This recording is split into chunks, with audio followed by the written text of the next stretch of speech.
I wanted to ask you, I know you've worked with Frank a few times now, and what made him feel that he was the perfect fit for Gunner? He does a really great job leading this film.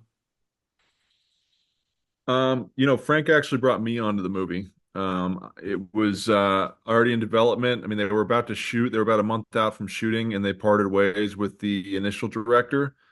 And, Frank and I have a rapport from our four movies we had done prior to this. And so he called me and asked me if I'd be interested in coming on. So it was actually the reverse. Frank was already Gunner, and I was called in at the last minute. So yeah, I'm very flattered. I love Frank. He's like family to me at this point. So Yeah, and it's interesting when because you've worked with them several times, and the same with Melissa Leo. And you're working with these actors that you really have these relationships with, and when you work with the same people multiple times, how is it just really getting to iterate and just knowing how they work? I assume that makes it go so much more smoothly.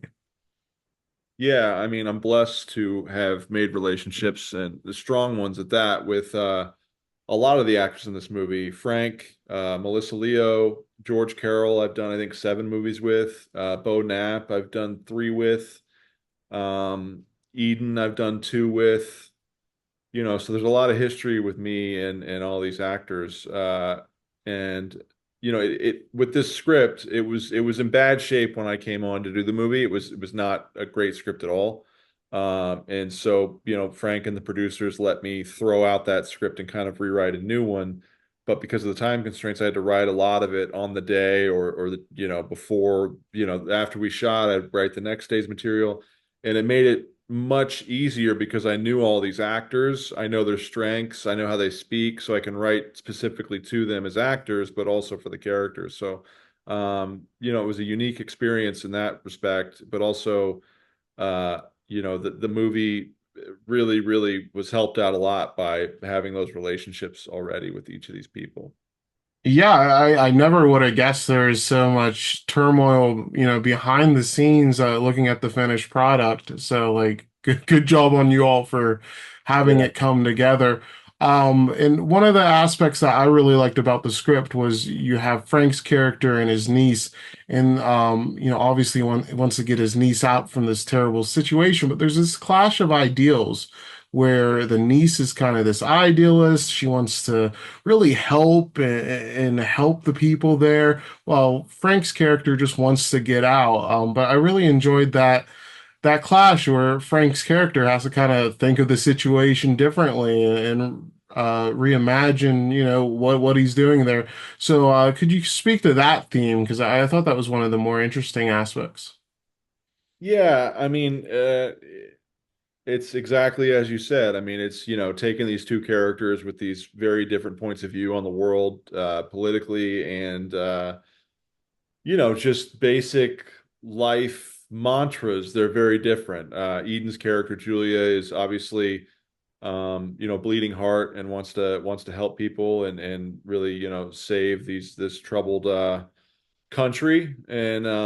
And Frank is only interested in getting her out at all costs. And obviously, as you mentioned, there's a point in the movie where, Frank has to change and sees an opportunity to change and does. And I think he surprises himself as a character when he does change because it's not in his nature at all to do so.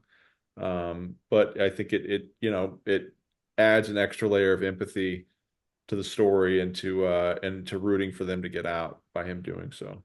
You mentioned writing like dialogue the day of, and I think this is ties into my next question, which is I wanted to ask about just this rapid pace you have. You've had so many releases lately, and you've got more stuff coming.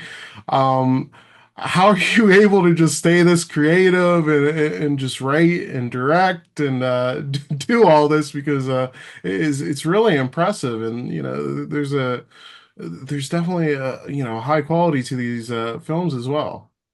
Yeah, thank you. I mean, I've been extremely blessed with good people, this is the filmmaking is the ultimate team sport in the arts.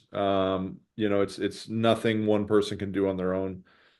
So, most of my movies I work with my a producer that I've done about eight films with, Jeremy, and in the few I haven't done with Jeremy, it's been strokes of luck and when luck meets hard work. I mean, I work very hard, I love to write, I love to make movies.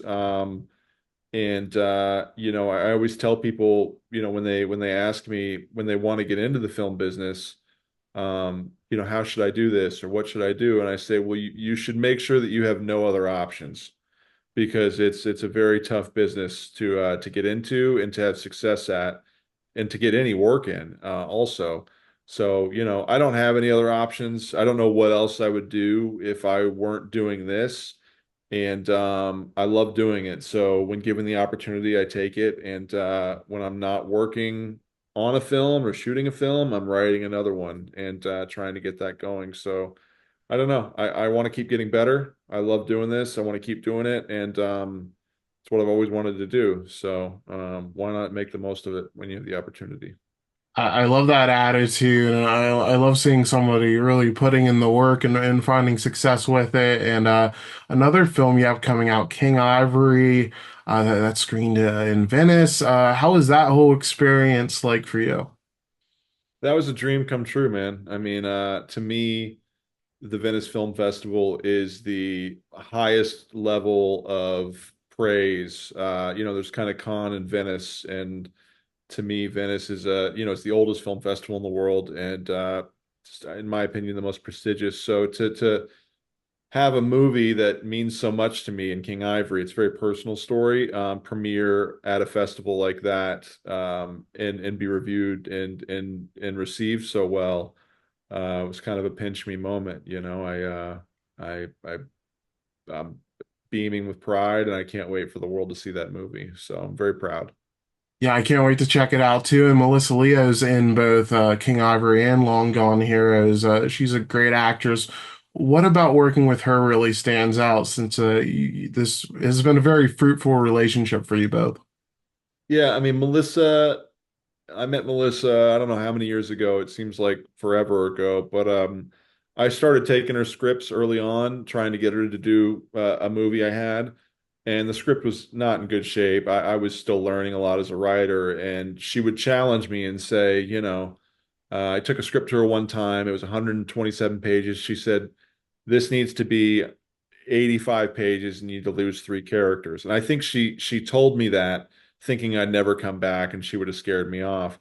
Instead, I literally I drank a ton of coffee and I stayed up for 3 days straight and I cut the script down by 37 pages and I lost three characters and I went and knocked on her door and I said, "Oh, here it is. There's three less characters and it's 87 pages." And she kind of had this look like, "Yeah, this guy's fucking crazy." And I kind of kept doing that until she finally was like, "Yeah, I'll do this movie." It was Body Brokers at the time that I'd made. And so, Melissa has served as a mentor to me and somebody who I don't think wants anything from me, but for me to succeed and get better. And that's a rare thing to find in the film business, is people that just genuinely root for you. And Melissa is one of my heroes in terms of actors. She's as good as it gets. So anytime I get a chance to write for her, and hear my words come out of her mouth and collaborate with somebody who's worked with the absolute best, I take it. I love that story so much. Thank you for sharing that. And my last question for you, speaking of the absolute best, King Ivory has Ben Foster in it, and he's one of my favorite actors. How is it just working with him? He's one of the most underappreciated actors, I feel like. He's fantastic. Ben to me, pound for pound, is one of the greatest actors alive. And if you had asked me before we cast King Ivory, to make a list of my five actors that I'd want to work with that I hadn't yet, he would have been, on the top of that list.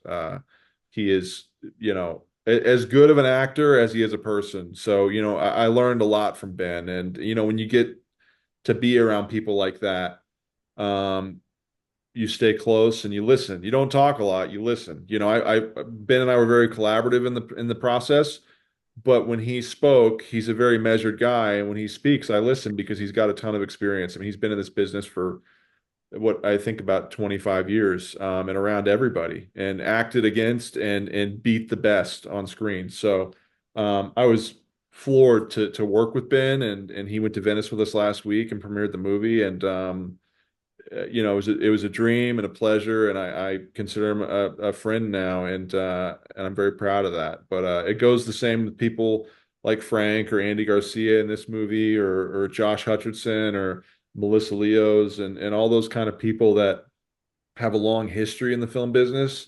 It's such a dream and an honor for me to get to work with them because I get to learn so much. And I'm also a film junkie, so I get to ask them about these movies they did, when they were kids or whatever. And it's just I live for that stuff, man. It's really the spice of life in terms of my career in the film business is just hearing that and being a part of it. So I'm very honored to be able to work with all these people.